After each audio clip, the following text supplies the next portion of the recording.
განსაკუთრებით ჩვენი მშობლების თაობაში იყო ხოლმე ასეთი რაღაცა, როდესაც მამას რაღაცნაირად ბუად წარმოუჩენდნენ ხოლმე შვილებს, რომ მოვა მამაშენი და ნახავ. იგი ცოტა ხომ ბებია ჩემა სულ.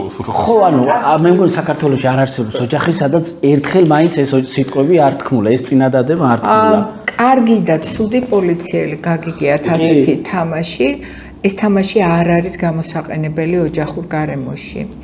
მამა უსაფრთხოების გარანტიდან არ უნდა ვაქციოთ სასჯელის სიმბოლოდ.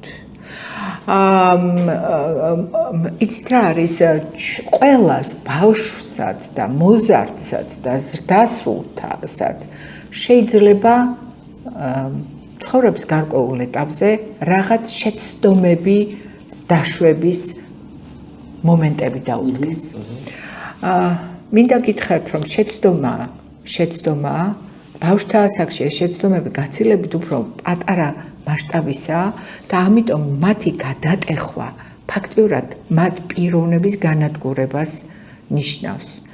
ამიტომ არის, როდესაც მამა აღიქმება როგორც ცუდი პოლიციელი, რომელიც შეურაცხყოფას მიაყენებს და აკნინებს მის პიროვნულ თვისებებს, პრაქტიკულად ვარღვევთ ერთ-ერთ უმთავრეს პრინციპს.